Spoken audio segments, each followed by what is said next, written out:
அனைவருக்கும் வணக்கம். தமிழ்நாட்டு பாஜக வளர்ச்சி அடைந்திருக்கிறது, அண்ணாமலை மிகப்பெரிய தாக்கத்தை ஏற்படுத்தி இருக்கிறார் அப்படின்னு சொல்லி ஒரு போலியான பிம்பம் கட்டமைக்கப்படுது. இப்ப நம்ம பேசுற இந்த நேரத்துல கூட அண்ணாமலை அவர்கள் தமிழ்நாட்டில் இருக்காராங்கிறது சந்தேகம்தான். தேர்தல் ஏப்ரல் 19 முடிஞ்சுது. முடிஞ்ச கையோட மாண்புமிகு மரியாதைக்குரிய முதலமைச்சர் மு.க.ஸ்டாலின் அவர்களும் கொடைக்கானல் டூர் போயிட்டாரு.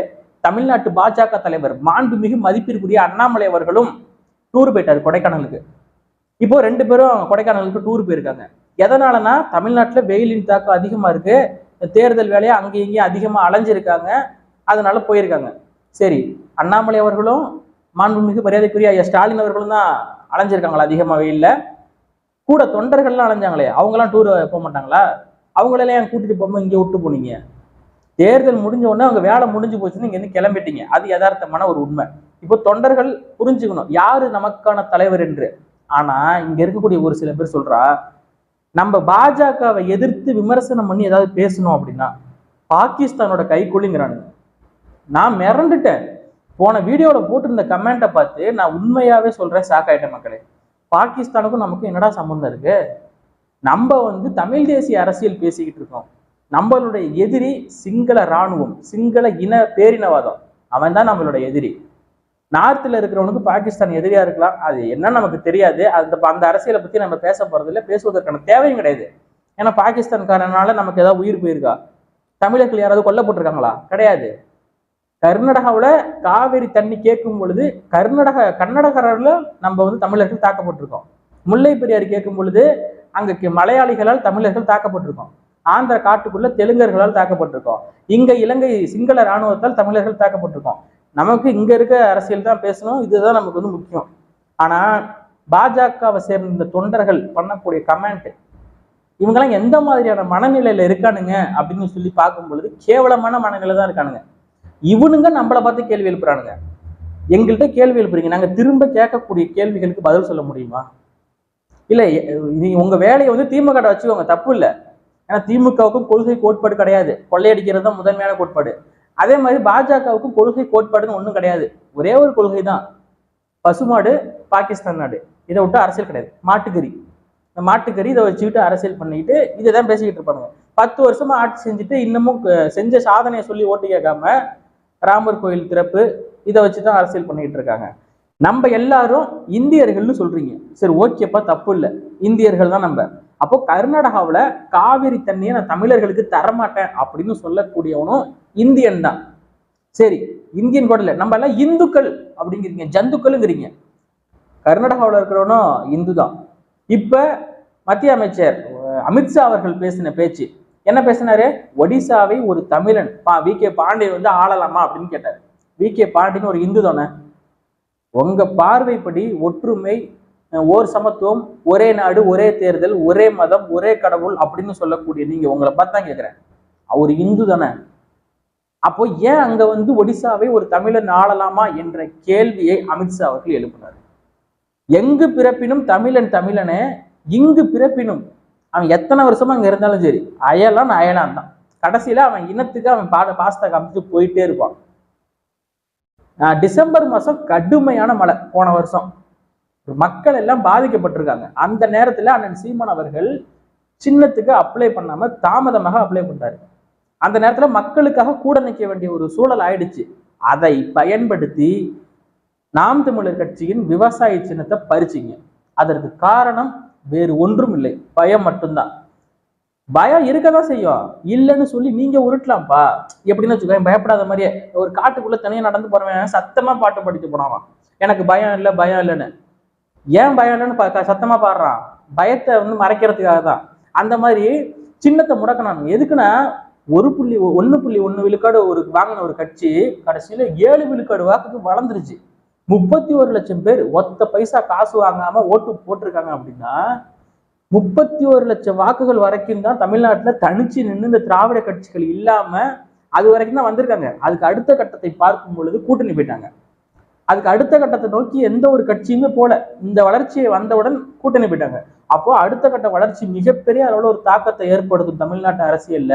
அப்படிங்கிற அச்சத்துல இந்தியாவே ஆளக்கூடிய பாஜக நம்மளை விட அதிகமா வாக்கு வாங்கிட்டா நமக்கு தான் அசிங்கம் அப்படின்னு சொல்லி சின்னத்தை புடங்கி சின்னத்தை புடுங்கினது மட்டும் இல்லாம தேர்தல் ஆணையத்தை கையில வச்சுட்டு என்னென்ன ஆட்டம் போட்டீங்க நீங்க. ஆட்டோ சின்னத்தை கேட்டா அதையும் தரல, கப்பலை கேட்டா அதையும் தரல, தீக்குச்சியை கேட்டா அதையும் தரல, கடைசியில மைக். எது மக்களுக்கு புரியாதோ அந்த சின்னத்தை கொடுத்து இதுதான் சின்னம் அப்படின்னு சொன்னீங்க. கேட்டா இதுக்கு பேர் ஜனநாயக நாடும்பீங்க, நம்ம எல்லாம் இந்துக்கள்ம்பீங்க. ஆனா உண்மையா சொல்றேன், தமிழ்நாட்டுல பாஜகவுக்கு விழக்கூடிய ஓட்டு, நான் வெளிப்படையா சொல்றேன், 1 லட்சம் கூட இருக்காது. பாமகவை நம்ம விமர்சிக்கிறோம். பாமகவோட ஓட் பேங்க் 2016 31 லட்சம். பிசிகாவை நம்ம கடுமையா விமர்சிக்கிறோம். ஆனா அண்ணன் திருமாவளவனுக்கு இருக்கக்கூடிய ஓட் பேங்குங்கிறது பாமகவுக்கு எந்த அளவுக்கு இருக்கோ அதே அளவுக்கு ஓட் பேங்க் அண்ணன் திருமாவுக்கு இன்னும் இருக்கு. கடுமையான விமர்சனம். 2 தனி தொகுதியில தான் நிக்கிறாங்க. திமுகவின் அடிமையாக மாறிவிட்டார் அண்ணன் திருமாவளவன் அப்படின்னு சொல்லிலாம் பேசுறாங்க. ஆனாலும் அண்ணன் திருமாவை அந்த மக்கள் கைவிட மாட்டாங்க. அண்ணன் திருமாவுக்கான வாக்குங்கிறது அப்படியே இருக்கு. இப்போ அவங்க மேல விமர்சனம் இருந்தாலும் அவங்களுக்கான ஓட் பேங்க் உண்மையா நம்ம சொல்றோம், அவங்களுக்கு ஒரு மெஜாரிட்டியான ஓட் பேங்க் இருக்கு. அது எத்தனை நாளானாலும் பாமகவுக்கும் விசிகாவுக்கும் உண்டான ஓட் பேங்க் இருக்கும். ஆனா பாஜக இங்க தாக்கத்தை ஏற்படுத்திருச்சு. நம்ம எல்லாம் இந்துக்கள் அப்படின்னு சொல்லிட்டு சுத்தக்கூடிய இந்த ஓட் பேங்க்லாம் மைனஸ்ல போறது கூட வாய்ப்பு இருக்கு. தனிச்சு நின்று உங்க ஓட் பேங்கை நிரூபிச்சீங்கன்னா காரி துப்புவாங்க மக்கள். அந்த அளவுக்கு கேவலமான ஓட்டு சதவீதத்தை தான் பாஜக வாங்கும். இன்னொருத்தன் தோல் மேல ஏறி நின்றுக்கிட்டு நான் உயரமானவன் என்று காட்டுவதல்லப்பா உயரம். ஏன் போய் பாமக கூட கூட்டணி வச்சீங்க? அதிமுக கூட கூட்டணி வச்சீங்கன்னா ஒரு நியாயம் இருக்குது, ஆளுகின்ற கட்சி. திமுக கூட கூட்டணி வச்சாலும் ஒரு நியாயம் இருக்கு, அது ஆளுகின்ற கட்சி. ஆளாத ஒரு கட்சி. பாமகவே ஒரு கட்சியோட கூட்டணி தான் போவாங்க. அந்த கட்சியும் நீங்களும் ஒரு கட்சியோட கூட்டணி தான் போவீங்க. இது எப்படி தெரியுமா இருக்கு? 2016 மக்கள் நல கூட்டணி உருவானுச்சு இல்ல, அந்த மாதிரி இருக்கு. அந்த மாதிரிதான் இருக்கு. இப்ப அண்ணன் சீமான் அவர்கள் சொன்னது பாஜகவை சேர்ந்தவர்கள் வைத்தறிச்சலை ஏற்படுத்திருச்சு, கோவப்படுறாங்க, கேள்வி எல்லாம் எழுப்புறாங்க. 2016 சீமான் இதைத்தான் சொன்னாரு. தந்தி டிவியில உட்கார்ந்துக்கிட்டு மக்கள் நல கூட்டணியை விட நான் அதிகமாக வாக்கு வாங்கவில்லை என்றால் கட்சியை கலைக்கிறேன் அப்படின்னு சொன்னாரு. கலைச்சாரா? மக்கள் நல கூட்டணி தான் அதிகமான வாக்குகளை வாங்கினுச்சுன்னு சொல்லி கேக்குறீங்க. மக்கள் நல கூட்டணியில இருக்கக்கூடிய கம்யூனிஸ்ட் கட்சி அதுக்கப்புறம் தேர்தல் முடிஞ்சதுக்கு அப்புறம் மக்கள் நல கூட்டணி அதிகமான வாக்குகளை வாங்கிடுச்சு, நாம் தமிழர் கட்சி கொஞ்சம் குறைவான வாக்குகளை வாங்கிடுச்சு, ஏன் கட்சியை கலைக்கலன்னு சொல்லி கேக்குறீங்க. தேர்தல் முடிஞ்சதுக்கு அப்புறம் அண்ணன் சீமான் கொடுத்த விளக்கம் என்ன தெரியுமா? மக்கள் நல கூட்டணியில் இருக்கக்கூடிய ஒவ்வொருவரும் வாங்கி தனித்தனி வாக்குகளை நான் பார்த்தோம்னா அந்தந்த தனித்தனியான வாங்கக்கூடிய நபர்களின் வாக்குகளை விட நான் அதிகமா வாங்கியிருக்கேன் அண்ணன் சீமான் அவர்கள் சொல்லி விளக்கம் கொடுத்தது. இந்த முறை சொல்லும்போது சவால் விடும்போது தெளிவாக சவால் விட்டாரு. கடந்த முறை சவால் விடும்போது ஒட்டுமொத்தமா பொதுவா விட்டுட்டாரு. இந்த முறை தெளிவா சொல்லியிருக்காரு. இந்த ஜூன் நாள் முடியட்டும், எலெக்ஷன் ரிசல்ட் வரட்டும், அடுத்த முறை 2026 நீங்க பாஜக தனிச்சு நில்லுங்க, நாங்களும் நிக்கிறோம் தனிச்சு, யார் அதிகமான வாக்குகளை வாங்குறாங்கன்னு பார்த்துருவோம். நான் கட்சியை கலைக்கிறதை தயார். நீங்க சொல்ல முடியுமா? அண்ணாமலையால சொல்ல முடியுமா அது போல அவர் கட்சியா? எத்தனையோ பாஜகவின் தலைவர்கள் மாறி மாறி வந்துட்டாங்க. அது மாதிரி டெம்பரவரியா தமிழ்நாட்டின் மேஸ்திரியா இப்ப இருக்காரு. இவரை நாளைக்கே திமுக கூட கூட்டணி போக வேண்டும் என்ற நிலை பாஜகவுக்கு வந்ததுன்னா அண்ணாமலை அப்படியே தூக்கி ஓரமா போட்டு வேற ஒரு ஆளை போட்டு போயிட்டே இருப்பாங்க பாஜக. அண்ணாமலை நம்ம அவருதான் கட்சிக்கு தலைவர்ங்கிற மாதிரி பேசிக்கிட்டு இருக்காரு. அண்ணாமலைக்கு தெளிவா தெரியும் நம்ம இந்த இடத்துக்கு பர்மனன்ட் கிடையாது, டெம்பரவரி தான். இருக்கும் பொழுது பாஜகவுக்கு நல்லது செய்யணுங்கிறதுக்காக அண்ணாமலை கட்சியில செயல்படுற மாதிரி தெரியல. அவருக்கான ஒரு நேமை உருவாக்கிக்கணும். தனிச்சு பேசுறாருங்க. அதிமுக கூட கூட்டணியில இருக்கும்போது ஜெயலலிதா அம்மா குறித்து பேசுறது, அண்ணா குறித்து பேசுறது, இந்த மாதிரி பேசி சர்ச்சைகளை உண்டாக்கி அதனாலதான் அதிமுக கூட்டணியில இருந்து பாஜக வெளியே வந்தது. அண்ணாமலை தனக்கு ஒரு இமேஜை உருவாக்கிக்கணும். எப்படியும் பாஜக தலைவரை அண்ணாமலையால ரொம்ப நாள் நீடிக்க முடியாது. இது யதார்த்தமான உண்மை. திடீர் 2026 பாஜக திமுக கூட கூட்டணி வச்சாலும் ஆச்சரியப்படுறதுக்கு ஒன்றும் இல்லை. ஏன்னா இந்த இதோட இந்தியா கூட்டணி, இந்த காங்கிரஸ் தான் இல்லாம போகுது. காங்கிரஸ் எல்லாம் அவ்வளவுதான், முடிஞ்சு போச்சு ஜோலியே. இன்னும் காங்கிரஸ் ஜெயிக்கும், ராகுல் காந்தி பிரதமராக்கிடலாம் அப்படின்னு சொல்லி ஒரு கூட்டம் கனவு கண்டுகிட்டு இருக்கு. மத்தியில ராகுல் காந்தி ஜெயிச்சாதான் தமிழ்நாட்டு மாண்புமிகு முதலமைச்சர் சொல்லியிருக்காருல, சிலிண்டர் விலை 500 ரூபாயை குறைப்பேன், பெட்ரோல் 65 ரூபா, டீசல் 65 ரூபான்னு சொல்லியிருக்காருல, அதெல்லாம் நடக்குமா? அங்க மத்தியில ஜெயிக்க போறது இல்லை, அங்க பாஜக தான் வரப்போகுது. அது யதார்த்தமான உண்மை. என்னதான் இங்க இருக்கக்கூடிய காங்கிரஸ்காரர்களும் திமுக காரர்களும் மனம் நந்தாலும் அங்க அவங்க தான் வரப்போறாங்க. ஏன்னா பாஜகவுக்கு ஒரு நபர் 8 முறை ஓட்டு போறாருங்க, சட்டையை மாத்திட்டு போய். அப்புறம் அவங்க தான் வருவாங்க. இவிஎம் மிஷின் வேற அவங்க கையில தான் இருக்கு. என்ன வேணாலும் பண்ணுவாங்க. இங்க சவுத்துல தான் அவங்களால ஒன்றும் பண்ண முடியல. நார்த்ல அவங்க கண்ட்ரோலுங்க. பசுமாடு, கோமியம், ராமர், நான் தான் கடவுள், எவ்வளவு அரசியல் பண்ணிக்கிட்டு இதுதான் அரசியலுங்க அவங்களுக்கு, வேற ஒன்றும் கிடையாதுங்க.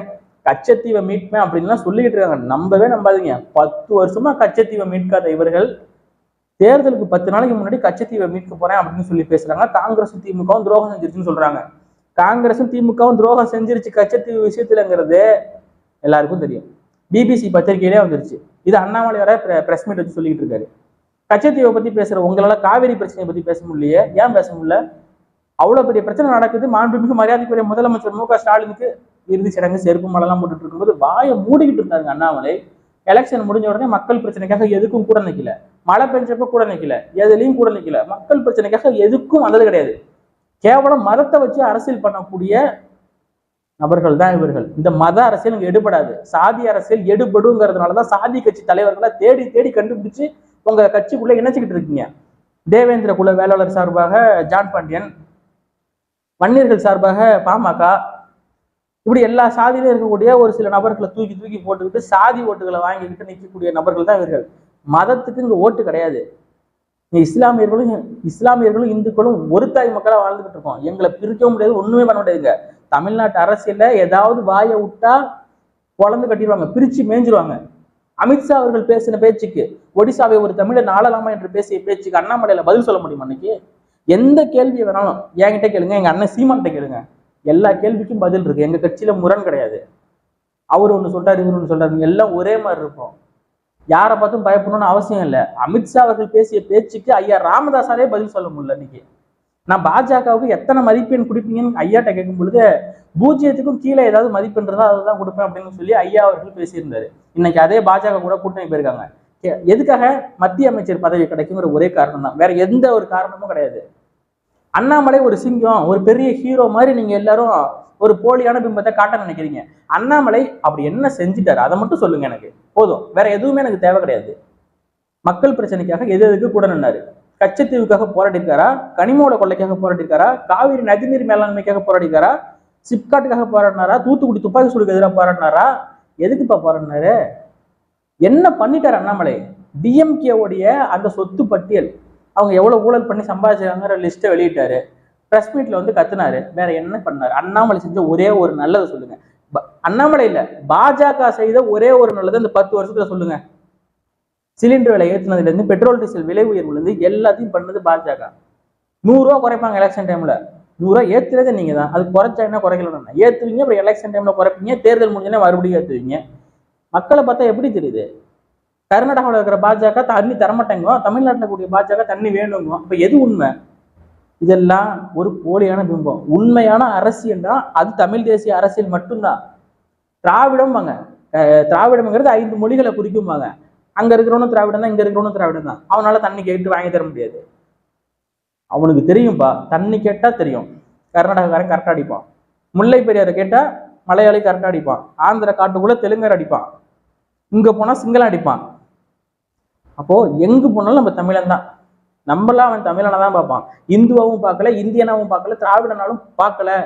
நம்மளை எதிரி எந்த மாதிரி பார்க்கறானோ அதுதான் நம்ம. என்ன ஆயுதம் ஏந்த வேண்டும் என்பதை எப்போதும் நம் எதிரி தான் தீர்மானிக்கிறான்.